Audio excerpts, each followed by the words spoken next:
Bonjour. Épilepsie et cognition, quel raisonnement clinique en pratique? Je suis le docteur Vercueil. Pour Grenoble Épilepsie Rare, le centre de compétences épilepsie rare, les FSN du CHU de Grenoble-Alpes et l'Institut de neurosciences.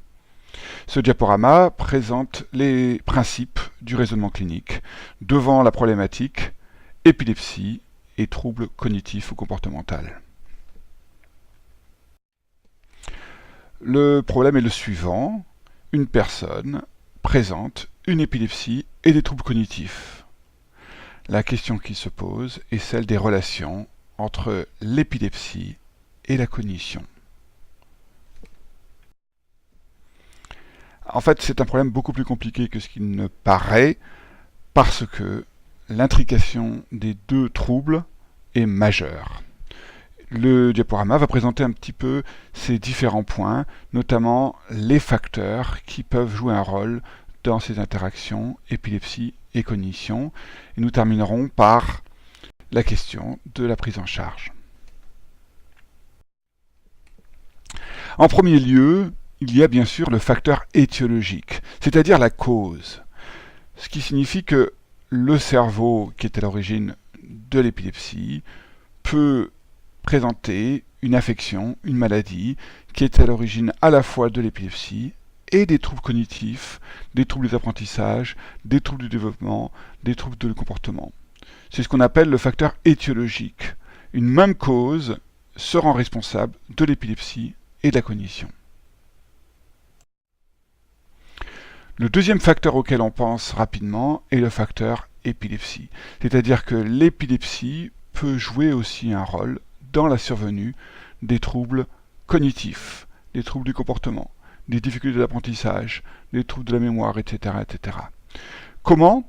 D'une part à cause des crises elles-mêmes, si les crises sont fréquentes, si elles ont des conséquences, parfois via les traumatismes qu'elles entraînent, parfois liés aux difficultés de récupération après une crise, et parfois aussi du fait d'anomalies électroencéphalographiques, c'est-à-dire visibles sur le EEG, qui peuvent jouer un rôle.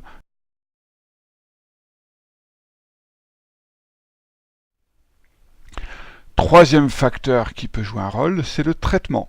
Donc les médicaments qui sont donnés pour traiter l'épilepsie peuvent très bien présenter des effets secondaires, des effets indésirables à l'origine de troubles de la cognition ou du comportement. C'est un facteur qu'il faut aussi considérer, auquel on pense nécessairement, parce que les médicaments antipeptiques sont des médicaments du système nerveux central, et qu'on se doute qu'en agissant sur l'épilepsie, le risque est qu'ils agissent aussi sur le plan du comportement, de la cognition, de la mémoire. Un quatrième facteur qui peut intervenir est un facteur psychosocial. Psychosocial signifie beaucoup de choses. Ça peut être les troubles de l'humeur, la dépression, l'anxiété. Tout ça peut être secondaire à l'épilepsie. Le fait de vivre avec une épilepsie peut entraîner des troubles de l'humeur qui eux-mêmes vont retentir sur les capacités cognitives du sujet, ou être indépendantes pour d'autres raisons, environnementales, entourage, climat de vie, etc. Tous ces facteurs-là peuvent jouer un rôle et on ne peut pas les oublier. Alors, une fois qu'on a fait le tour de ces quatre facteurs, la question est comment prendre en charge cette difficile association entre épilepsie et troubles de la cognition. Quels sont nos outils? Nos outils, ils ne sont pas très nombreux, il faut le reconnaître. Mais il y a des outils plus ou moins faciles à mobiliser. En pratique, on a des moyens d'agir qui sont différents en fonction des facteurs. Ainsi, le facteur étiologique, la cause, est souvent difficile à intervenir. Il est difficile d'intervenir sur la cause, pardon.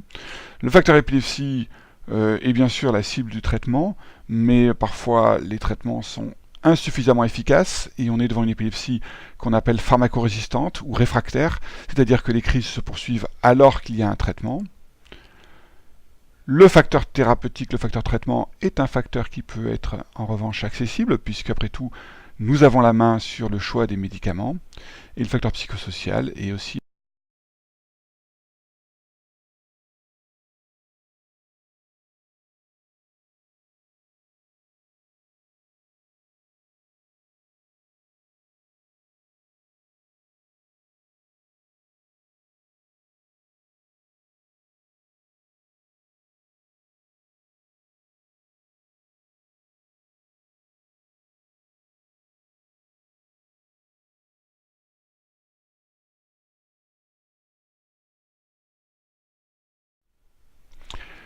Donc pour conclure, il y a 4 grands principes dans la prise en charge de cette association troubles de cognition, troubles des apprentissages, troubles du développement, troubles du comportement et épilepsie. Premièrement, ne négligez aucun des 4 facteurs de risque cognitifs ou comportementaux. Donc pensez à l'intervention de ces 4 facteurs, envisagez le fait que chaque facteur peut jouer un rôle. Toujours penser à l'impact psychosocial d'une épilepsie. Avoir une épilepsie peut entraîner des troubles qui eux-mêmes vont contribuer aux difficultés cognitives.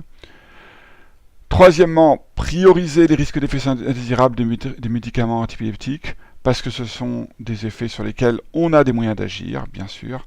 Enfin, l'impact du facteur étiologique ne doit pas être oublié, bien sûr, mais il ne faut pas s'y résigner. Merci.